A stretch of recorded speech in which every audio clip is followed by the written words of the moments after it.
I'm sorry, YouTube. The other one cut off early. So we celebrated my daughter's Sweet 16, which was November 7th.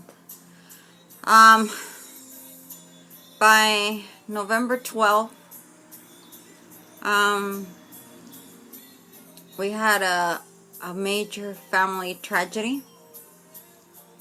I'm not going to go into detail in regards to it, but I'll give you an idea.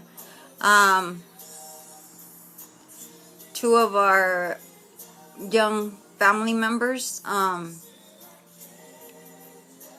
were well, let me say, it was two young teenager boys and one gun, and unfortunately one of them died.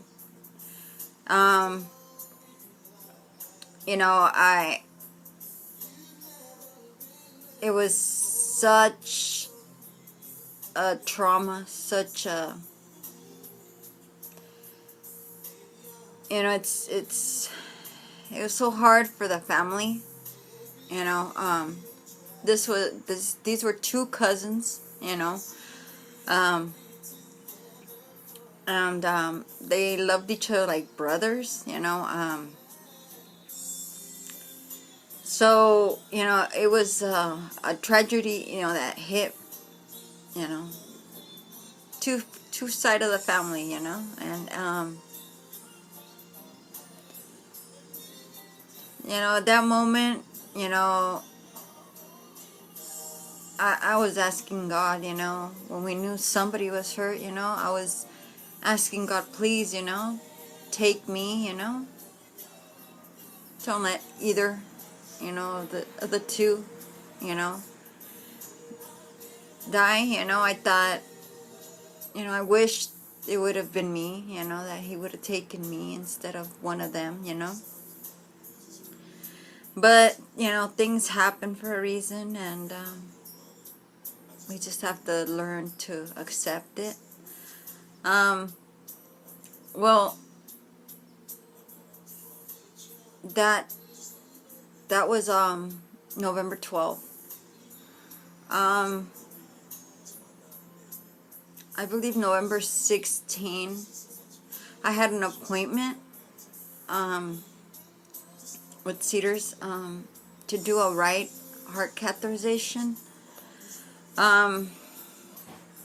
When I went into the procedure, I mean, I was already, you know, I was in distress all those days, you know. It was, you know, I had to take my when that day that situation happened, I had to take my nitro, you know. If you wonder, this is where I carry my nitro. And I had to take it, you know, because I started feeling pressure in my heart, and I felt like I was going to have another heart attack. So I had to take it, you know. So when they did that right heart catheterization, I believe, you know, my numbers were dangerously too high. So I was not really, you know, it was supposed to be a procedure, in and out procedure, you know. I would be there early in the morning, and then by the evening I was supposed to get out. It didn't happen. I was left in the hospital for 5 days, I believe. And that's, you know, I was released because they knew how desperate I was to get out of the hospital, because of I explained to them that I had to be out, you know, and what the situation was. So, I mean, you know, they said I wasn't cleared completely, but at least it was safe for me to be released. So then we went, you know, through the process of, you know, viewing and burial and, you know, cremation and all that. It was a very, very, very rough moment, you know. But after that, I tell you that for, I'd say 3 months, 4 months, basically, you know, well, let me stop.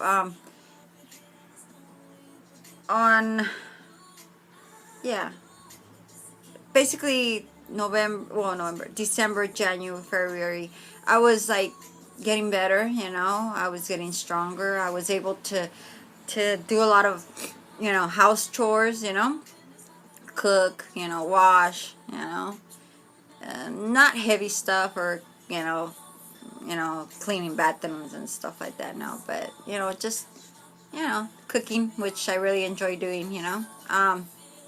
So I was able to do that, you know, wash dishes, wash my clothes, you know. I was gaining weight, you know. And in April, I was again, you know, in one of my office visits with the doctors at Cedars. They they explained to me about a machine they wanted for me to use, and if I was willing to, you know, to use it.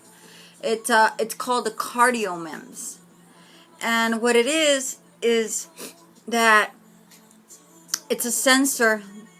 Well, it looks on the picture about that big, probably. I'm not sure, or smaller maybe. And it was going to be implanted in, I believe, one of my arteries or something. So then I would bring home a machine, and I would have to lay on it each morning, and then it was going to take a reading and then send it to them. So what that is to be measuring the pressures,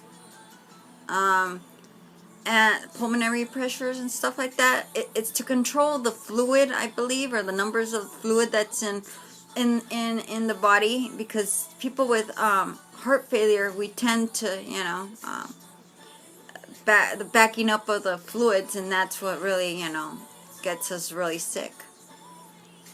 So, I mean, I agreed to it, and on May 4th, they implanted the, you know, the sensor into me. There was no incision, you know, no cut. They did it like a bypass, you know, like on the side of my groin, you know, and they put it in like the stents. So, but I was in the hospital for, I believe, about 10 days, I think. So they got that on me, and then they sent me home with a big suitcase. I mean, I'm saying big, a big suitcase, which contained, you know, it has like foam inside, so you place the machine in there, and the you know, all the gadgets, the power cords, and, you know, antenna and everything. So they won't break. But the actual suitcase where it comes in is like a humongous, you know, it's a rolling suitcase, but it's a humongous one. So I mean, I'm supposed to set it up at home and have it just set up there and use it every morning. The only bad thing about that is that sometimes I go to Riverside County with my kids, so I have to carry that with me, you know.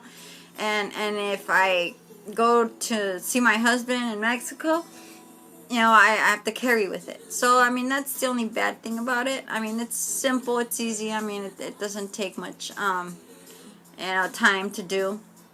And apparently it's something good, you know, because they check my numbers and they can actually see and tell me to take more of one of my medications, or that my numbers are too high, or that my numbers are too low. And, you know, they you know, it keeps me out of the hospital, really, you know. So I'm very fortunate, you know, that I'm getting, you know, this type of help, you know. So I gotta stop. So I'll see you in the next one.